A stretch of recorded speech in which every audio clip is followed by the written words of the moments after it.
Julius Randle, and there's some potential targets in the upcoming some potential trade targets in the offseason. So one of them would have been Malcolm Brogdon, another one would have been Harrison Barnes, and then we have Jeremy Grant. Now, if you were to try and move off of Julius Randle in the offseason, who would you try and acquire if these three were the only options available to you, Foxy?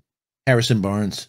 Harrison Barnes is number one, Jeremy Grant's two, and I wouldn't do Brogdon at all. And it's only two reasons: his contract, and his contract goes, I think, it goes out there, and his injury history. But Barnes, free and clear after next season. So he shoots.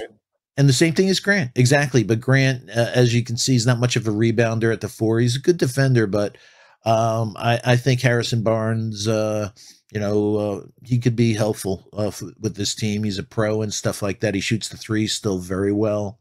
And so that would be, it's not a sexy pick and stuff like that, but get him off the books, get rid of Randle, get Harrison Barnes. Will be functional for 1 year. And then we have that $20 million to think about in 2023 free agency.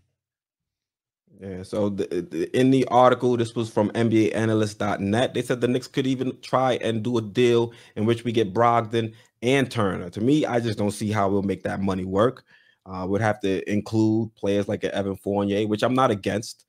But, you bring in a guy like Brogdon and a guy like Turner. I mean, they couldn't turn it around in Indiana. I don't know if bringing those two in as a combo would benefit us immensely. Harrison Barnes, he's another guy that's interesting. You look at the points per game, 16.8 points per game, 5.8 rebounds, 2.5. He can knock down the three. He can play some defense. And also he's got, championship pedigree.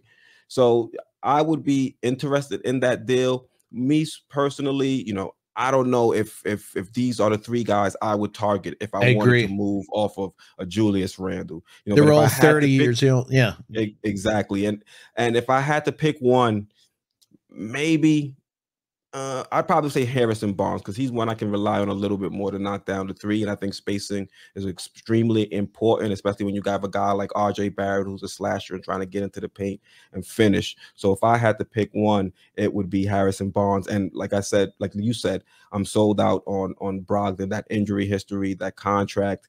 And, he's another one, point guard-ish. He's like another pseudo point guard, if you ask me. I thought was weird in that article, Keith, is like they're saying, Harrison Barnes and potentially they'd put in Rashawn Holmes. And I'm like, look at his contract. That's the contract we want to give to a Mitch. So he's like getting about 13 million for X amount of years. And we're like saying, yeah, that's the Robert, Williams contract. So it's like, why do we want to get Rashawn Holmes? Why can't we just pay Mitch, keep him here and go from there? So, so out of these three, like we said, Barnes is the most attractive, and forget about Brogdon, man. You're on mute. Can't. Ooh. My bad. Moving Julius Randle for one of these three is more so trying to get rid of the additional 4 years on his contract.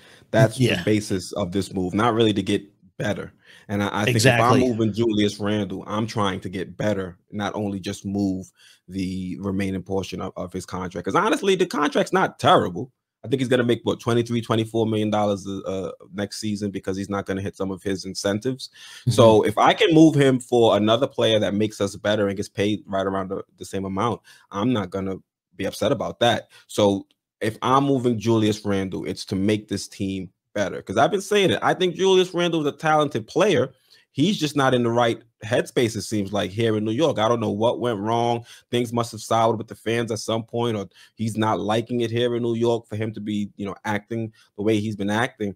But, if he gets his mind right, I still think he has the physical tools to be a decent player in the league. And I think he can contribute, not to the level maybe that we saw last season, but maybe a step or two below that. And I think that's still a decent enough performance for $23 million a season. I think there's players that are getting that are paid right around there and aren't all-star caliber players. So if he's fringe all-star-ish, then I'm perfectly fine with paying him that amount of money. It's just, how do we get him to get his mind right and get to be recommitted to this team and to this franchise. And if we're unable to do that, then, you know, we got to just move on. We got to cut ties.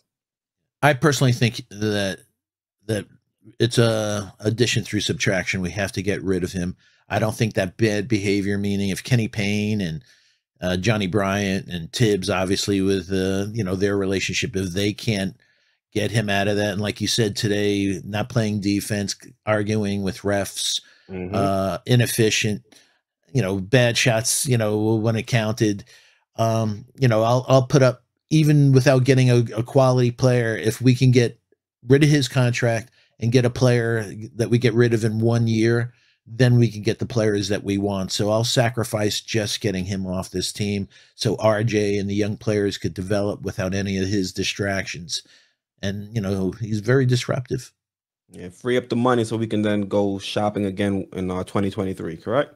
Yeah, and I keep saying that Joker's a free agent in 2023.